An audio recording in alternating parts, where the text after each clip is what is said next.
Assalamualaikum warahmatullahi wabarakatuh. Alhamdulillahi rabbil alamin. Alhamdulillahil fattahil alim alladzi arsyada man istafahu min ibadihi lit-ta'allumi wa ta'lim wa ja'ala al-ilma sababan najati wal fawzi bizulfa 'indal malikil 'azim. Wassalatu wassalamu ala man arsalahu Allahu hadiyan ilas siratal mustaqim wa ala alihi wa sahbihi al-faizin min suhbatihi wa tiba'ihi bil khuludi fi daril baqa'i wan na'im. Alhamdulillah, di malam hari ini kita bisa kembali melanjutkan pengajian kita bersama kitab At-Tadhhib min adillati matan wa taqrib.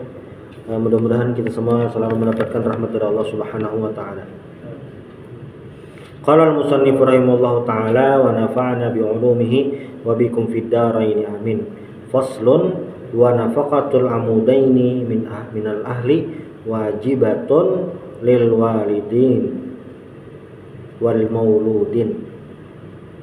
Fa ammal walidun fatajibu nafaqatuhum bi syartaini al-faqru waz zamanatu awil faqru wal junun. Wa ammal mauludun fatajibu nafaqatuhum bi thalathati syara'id al-faqru was-sigharu awil faqru waz zamana bil faqru wal junun. Qala al-musannif, ini bab selanjutnya di pembahasan tentang berhubungan dengan al-munakahat, tentang pernikahan. Nah, di bab-bab sebelumnya kita sudah banyak membahas tentang pernikahan, lalu tentang tolak, pokoknya segala macam yang berkaitan tentang itu. Nah, salah satu hal yang terpenting dalam pernikahan, artinya ketika seorang itu menikah, ada perubahan kewajiban atau ada tambahan kewajiban yang namanya nafkah.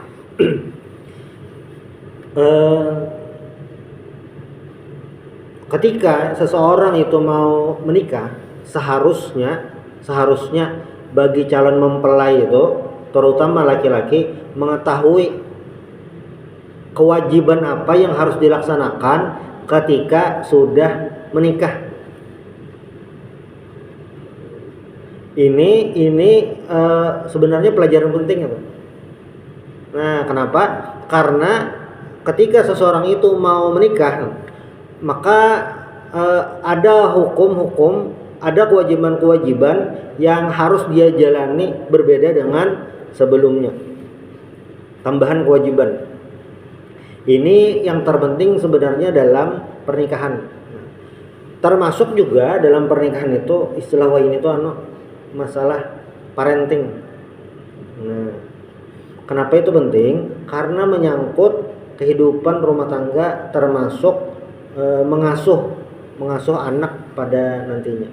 Jadi banyak faktor-faktor yang harus dipahami bagi mempelai itu. Bukan sekedar si mempelai ini ditakoni begawi, sudah begawi. Iya, bukan sekadar itu sebenarnya. Ditakoni mampu lah oleh mau ngkosi kawa, bukan sekedar itu. Tapi banyak hal lagi yang harus dipahami. Salah satunya adalah memberikan nafkah. Walaupun nafkah ini sudah menjadi rahasia umum, sang suami memberi nafkah kepada istri, tapi ada pembahasan ini, ya kita masuk pembahasan khususnya sebenarnya nafkah itu apa dan bagaimana. Contoh sederhananya apa? Sebagian dari kita itu ada yang berakad nikah itu waktu malam salikur, antara malam 21 sampai malam 30 atau 29 Ramadan. Kaina imbah hari raya hanyar bakawinan. Ada sebagian masyarakat kita menganut itu. Nah, apa hubungannya dengan nafkah ini? Kan kayak ini. Zakat fitrah itu wajib dikeluarkan oleh siapapun yang memenuhi persyaratan. Apa persyaratannya? Memiliki harta yang cukup atau makanan yang cukup hari itu, malamnya dan besok hari raya. Jadi syarat untuk wajib mengeluarkan zakat fitrah insya Allah semuanya dapat gitu, karena syaratnya ini mudah aja. Ada persediaan makan, malam menyusuknya. Nah, dan yang mengeluarkan zakat fitrah ini berbeda dengan zakat mal. Kalau zakat mal itu si orangnya atau walinya itu yang mengeluarkan zakat, orangnya si pemilik. Nah, beda halnya dengan zakat fitrah. Kalau zakat fitrah ini yang mengeluarkan zakatnya adalah kepala keluarga. Nah, beda dengan hukumnya. Kayak pegang cara mendirincikan, kayak ini kita rincikan. Misalnya nih, ada satu keluarga, suami istri dan 3 orang anak. Udah. Ini keluarga yang menengah ke atas, berduit. Ketika sampai waktu mengeluarkan zakat, maka si ayah, si suami ini wajib mengeluarkan zakatnya untuk dirinya sendiri, istri, dan 3 orang anak. Berarti jatahnya berapa? 5. Tuh, zakat fitrah. Nah, yang abahnya ini dia mengantar ke yang berhak atau ke panitia zakat. Julong, udah selesai. Ini biasa kita kerjakan. Nah, tapi kalaunya zakat mal itu pertanyaan pertama adalah harta ini milik siapa? Misalnya contoh. Di rumah yang tadi, yang istri atau nang mamanya ini beisian emas 100 gram. Dan itu memang harta sidin, harta istri nih. Dasar mulai sebelum kawin gitu. Mungkin ada sebagian beberapa gramnya yang sidin dapatkan sesudah kawin gitu. Istilahnya sidin ada menabung, sidin tukaran ke emas. Pertanyaannya adalah siapa yang wajib mengeluarkan zakat? Si pemiliknya. Zakat emasnya. Ketika sampai sudah haul dan nisabnya itu 100 gram itu sudah lebihan, karena nisabnya itu 85 gram, haulnya sudah sampai setahun, berarti wajib zakat. Siapa yang mengeluarkan zakat? Suami kah? Yang istri. Amun berkirim bang, boleh aja. Cuma maksudnya si istri ini yang mendapatkan kewajiban untuk mengeluarkan zakat. Karena apa? Karena yang memiliki emas itu adalah sang istri. Tuh, makanya dalam Islam itu jelas masalah kepemilikan. Karena lain lagi dengan harta bersama. Nah, tapi ketika emas ini memang sudah dimiliki sang istri dari sebelum menikah, sudah menikah ada tertambahilah itu, nukar sedikit-sedikit aja, dan itu memang ampun sidin juga itu. Nah, itu berarti si istri yang mengeluarkan zakat apa ngarannya? Zakatul mal. Beda dengan zakat fitrah tadi yang kepala keluarga itu sebagai perwakilan. Ya sudah. Nah, jadi tanggung jawab seorang suami itu kan salah satunya nafkah tuh. Nah, termasuk juga tadi mengeluarkan zakat fitrah. Ini syukurnya masyarakat kita rata-rata sudah paham kalau kepala keluarga yang mengeluarkan. Nah, sekarang masuk faslun wa nafaqatul amudain minal ahli wajibatun lil walidin. Nafaqah al-amudain. Siapakah al-amudain? Al-amudain ini adalah al-usul wal furu'. Al-usul dan al-furu'. Siapa al-usul? Al-usul itu adalah orang tua. Wal furu' adalah anak. Wa nafaqatul amudain minal ahli wajibatun lil walidin. Jadi nafkah orang tua ataupun anak itu wajib lil walidin, bagi orang tua. Wa sahibhuma fid dunya ma'rufa wan nafaqah alaihima minal ma'ruf. Jadi memberi nafkah kepada kedua orang tua itu termasuk ma'ruf, kebaikan. Sudah. Nah, wal mauludin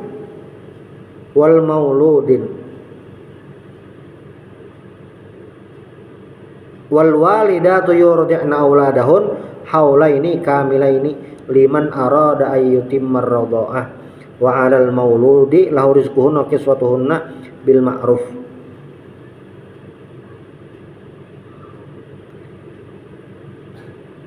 Nah, jadi apa ngarannya nih? Wajib menafkahi anak juga, nah, bahasanya.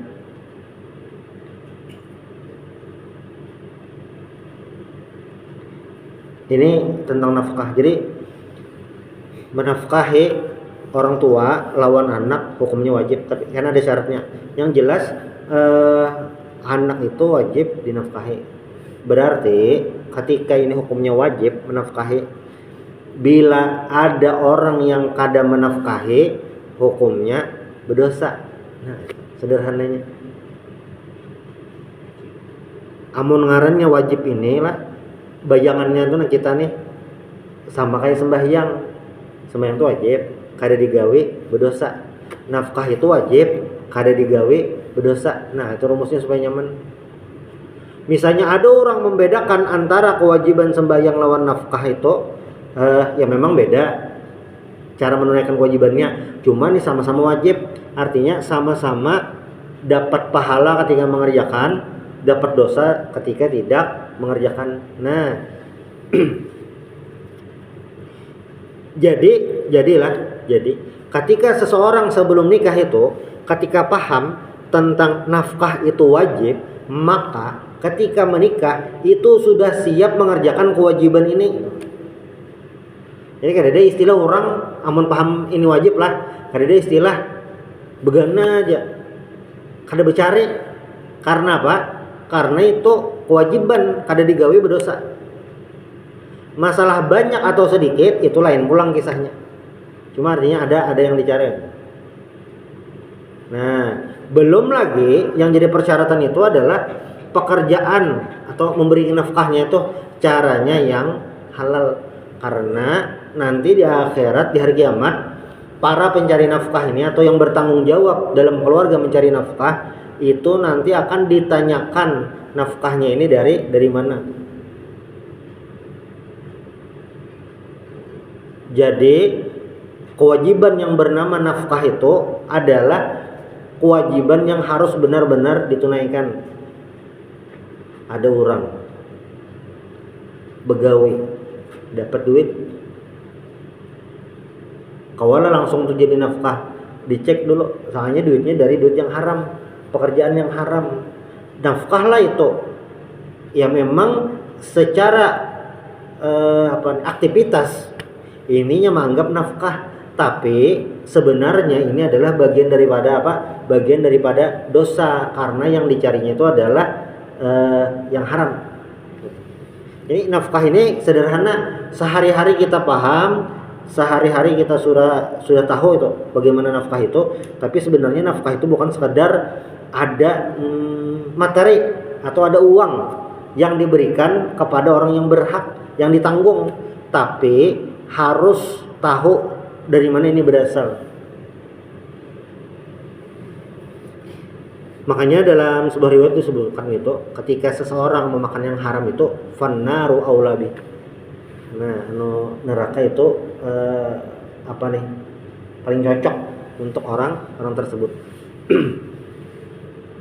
Jadi ketika wajib mencari nafkah, nah bukan sekadar wajib mencari nafkah, tapi juga mencari yang halalan thayyibah, yang itu pekerjaannya memang halal, tidak tercampur, bahkan yang pekerjaan sama sekali itu tidak dibolehkan atau diharamkan oleh Allah Subhanahu wa taala.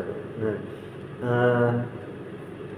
ketika seseorang bekerja mencari nafkah itu sesuai ketentuan, artinya mencari pekerjaan ini menjalankan kewajiban sebagai penanggung jawab di keluarga. Lalu yang kedua, mencari nafkahnya ini dengan cara yang halal, barangnya halal, caranya halal. Nah, ketika dua syarat ini sudah terpenuhi loh, maka mencari nafkah ini karena memang namanya kewajiban, maka itu bagian daripada ibadah. Artinya ketika ini bagian daripada ibadah, maka kita tinggal menyeting. Nah, menyeting niat kita waktu hendak tulak begawi itu, nah, menyeting niat kita lawan menyeting aktivitas kita itu bagian daripada ibadah.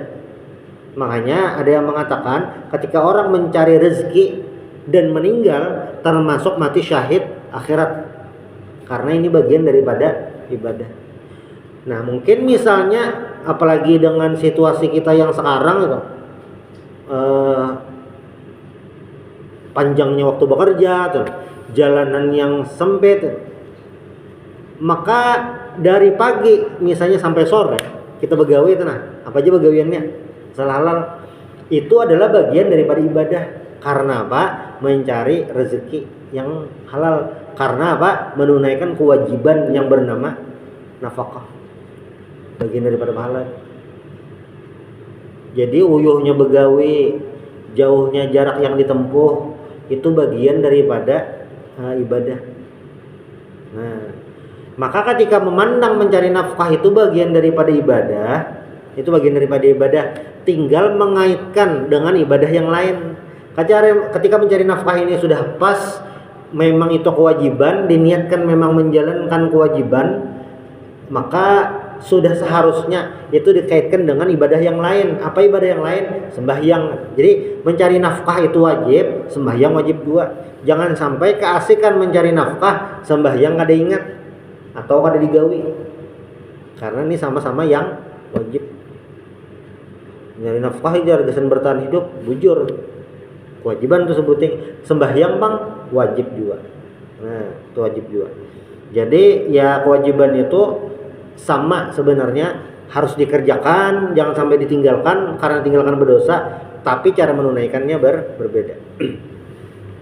Lalu misalnya ada orang nih sembahyang aja, maksudnya sembahyang rajin, sembahyang sunnah wajibnya dikerjakan, sunnahnya rajin dikerjakan, bagus nih hubungan vertikalnya lawan Allah Ta'ala nih, hubungan lawan Tuhan bagus, tapi kada akan begawi, kada akan mencari nafkah, maka rajin nih penyembahyang. Kayak apa jar hukumnya? Nyaman deh hukumnya, berarti sudah melanggar perintah Allah yang ngarannya apa?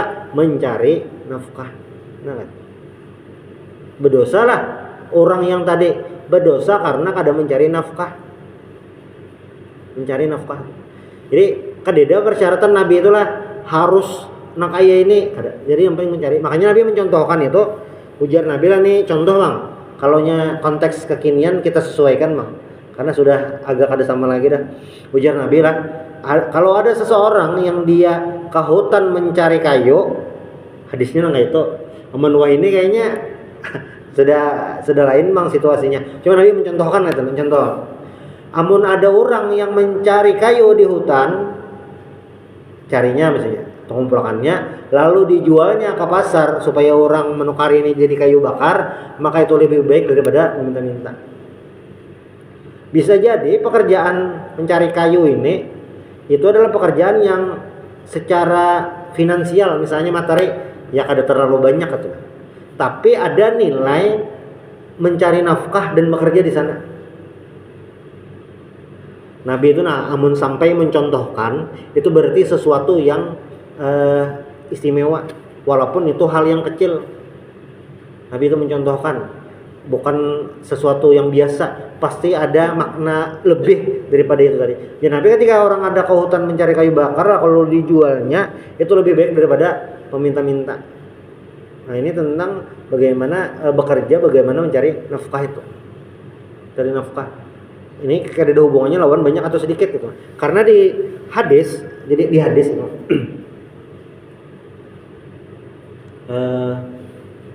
Nabi itu ada mencela orang miskin tuh, nah.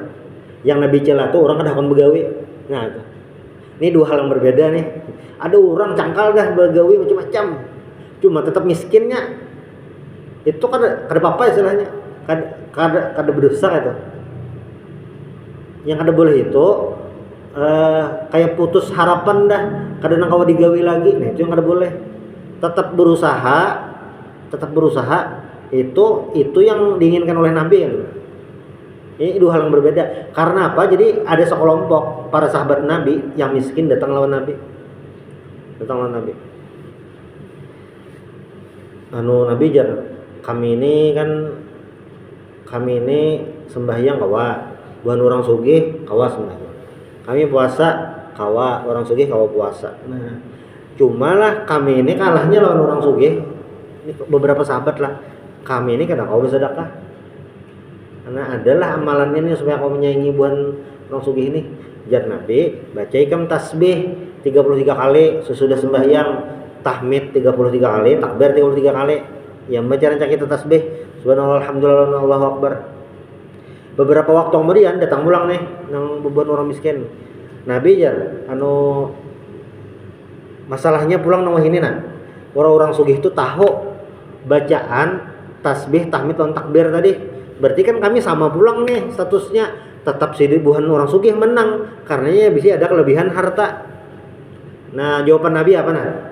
Orang-orang miskin nih. Dzalika fadlullah yu'tihi man yasha. Jadi kekayaan itu adalah karunia Allah yang Allah berikan kepada orang-orang yang dikehendaki. Kada mencela yang miskinnya itu, tapi Nabi mencela yang orang pemalasnya tadi. Jadi dalam sesuatu riwayat disebutkan ada sahabat nih pas pagi-pagi lah, mungkin itu pas jam kerja lah istilahnya, begana di masjid sembahyangnya itu. Ini kada lazim di zaman Nabi, kada lazim pagi itu. Namun kita wayah ini jam kerja nih kadang kada tertentu pagi itu. Ada yang orang jam begawinya malam aja, ada yang orang jam begawinya ini kada setiap hari, ada yang kosong-kosong, tergantung, kada mesti. Nah cuma di zaman Nabi itu mungkin kelihatan jam bekerja tuh kayak apa. Jadi pagi-pagi orangnya nih kelihatan di masjid ke rumah bapak. Nah Nabi takoni, kenapa ulun ada hutang Nabi ya? Nah langsung Nabi lajari doa melunasi hutang. Allahumma a'udzubika min ghalabatid daini wa qahrir rijal. Daripada ghalabatid daini wa qahrir rijal, daripada hutang dan ghalabatir rijal itu dikalahkan laki-laki, maksudnya ada rasa tertekan. Nah itu. Tapi Nabi lain mempermasalahkan kemiskinannya ada, tapi masalah ketidakberdayaan tadi. Nah, makanya nafkah ini menjadi penting karena itu bagian daripada perputaran kehidupan dan itu bagian daripada kewajiban.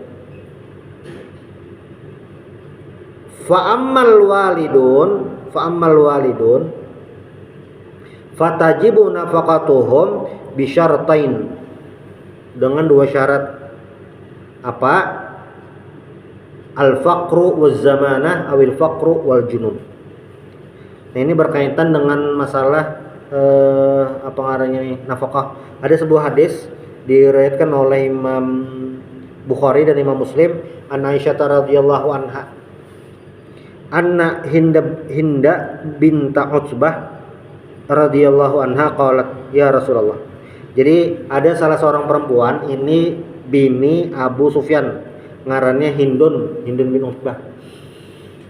Jadi hebatnya lah Hindun ini hebatnya Nabi.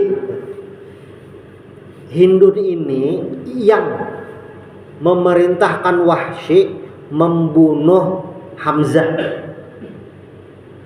Kenapa gerang? Waktu perang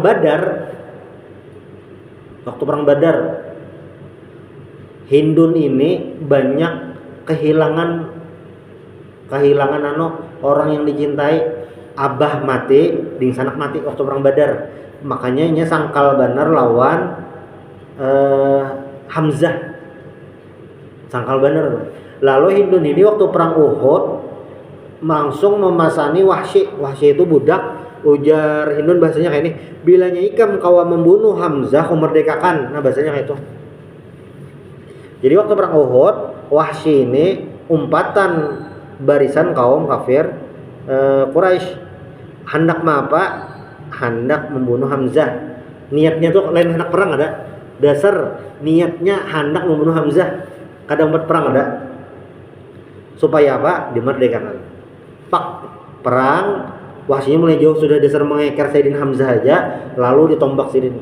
Jadi Wahsy ini kan budak kayaknya boboan orang Afrika. Keahlian Buhan Sidin ini menimbai tombak tuh bidik kayak itu. Makanya disuruh itu tugasnya, dan kena Sayyidina Hamzah meninggal, dan kada jantung hati Sidin ini yang dimakan Hindun. Makanya Nabi muar benar, sarik benar, langsung ditagur Allah Ta'ala, jangan terlalu muar. Nah itu ibaratnya pas meninggal Hamzah, geri kita Nabi hendak membalas, pokoknya lebih daripada ini. Nah itu langsung tegur Allah Ta'ala, kadang kayak itu. Cuma Hindun tuh itu jahatnya. Tapi pas beberapa waktu kemudian, ini mungkin pas Fatu Makkah, Hindunnya masuk Islam, Abu Sufyan masuk Islam, Hindunnya masuk Islam. Makanya ada kisah hadis ini. Terus sebuting. Lalu yang kedua, si penombak Wahsy-nya tadi masuk Islam juga, diampuni Nabi istilahnya. Dan Wahsy-nya ini kayak terharu. Tombaknya Sidin simpan ya lah. Jadi pas zaman Sayyidina Abu Bakar, Wahsy ini umpat perang Qitalul Murtadin, memerangi orang-orang murtad. Wahsy ini umpat pulang. Nah, salah satu peperangan, nggak ada salah, perang Yamamah itu memerangi bebuhan Musailamah Al-Kadzab, nabi palsu. Dengan tongkat yang tadi, Wahsy kawa menombak Musailamah Al-Kadzabnya. Jadi jar Wahsy, saya mendapatkan kesempatan membunuh 2 orang penting. Pertama, ketika saya masih musyrik, membunuh Hamzah bin Abdul Muthalib. Ketika saya sudah Islam, membunuh Musailamah Al-Kadzab, diampuni Nabi. Itu luar biasanya tuh Rasulullah Shallallahu Alaihi Wasallam. Nah, mungkin sebentar lagi habis azan Isya. Hindun ini mengadu lawan Nabi. Nah, berdasarkan hadis ini, ulama memberikan hukum bahwasanya boleh menceritakan aib keluarga kalau dalam masalah hukum. Nah, itu. Cuma lah amun persolon kada juapang di TV. Ya, kan di TV itu kan ada acara ceramah itu. Nah, kadang ada pertanyaan. Nah, bolehlah sebujurnya ada masalah bang. Cuma dengan zaman kita wayah ini ada medsos, itu jadi macam-macam. Kayak ini rumusnya kenapa jadi macam-macam tuh? Kan siaran TV nih, entah siaran ulang atau siaran langsung, sudah tayang di TV. Biasanya TV wayah ini TV itu bisa channel YouTube sendiri. Jadi siaran di TV lawannya ada channel YouTube. Bilanya kita tertinggal acara di TV, kau melihat di YouTube. Sudah. Nah, di YouTube itu di antara semua konten kreator ada yang cangkal mengedit. Dieditnya bagian tertentu. Termasuk yang pernah tumbur itu, inya betakun masalah keluarganya. Nah, jadi inilah bagusnya jamaah nih. Bila betakun masalah keluarga, pastikan acara itu kada live atau kada kamera. Kayak itu anak betakun masalah keluarga atau betakun di luar majelis itu yang ada kameranya. Karena apa? Itu jadi bisa jadi fitnah. Beberapa kejadian ada kayak itu. Sebenarnya pertanyaan itu standar, dan Nabi pun ada kayak itu. Kan riwayat ini masyhur kayak itu, masyhur kayak itu. Cuma dengan zaman yang wayah ini itu jadi disalahartikan. Nah, situasinya sudah berbeda. Ini kisahnya lah jar Utbah. Jadi jar Hindun madu lawan Nabi. Nabi, ya Rasulullah, anna Abu Sufyan rajulun syahihun. Abu Sufyan itu pemalar benar. Namun bahasa Banjar tuh engken berajut jarak 12 banyu diganggam ada titik, engken benar. Abu Sufyan ini sangatnya engken orangnya, berduit engken. Sampai walaisa yu'tini ma yakfini wa waladi. Sampai ujar Hindun, Abu Sufyan ini menjulungi duit kada cukup gasan ulun lawan anak.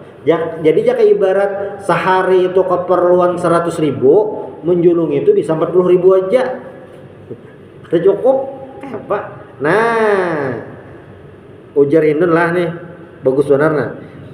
Jadi menjulungi kami ini duit kada cukup. kecuali illa ma akhadtu minhu wa huwa la ya'lam, kecuali ulun ambil langsung dari dompet sidin nggak ada tahu. Jadi Hindun ini ada dua pengaduan. Satu, mengadu duit nafkah ini kada cukup, lalu yang kedua sidin mengambil duit laki kada bepada. Apa hukumnya? Sekalian aja. Ini kan aib benar nih, tapi memang hukum membolehkan itu aja. Jawaban Nabi nah, bijak benar jawaban Nabi. Jawaban Nabi. Kada yang, "Woi, kamu istri durhaka." Kada. "Woi, kamu masuk neraka." Kada juga. Apa jawaban Nabi?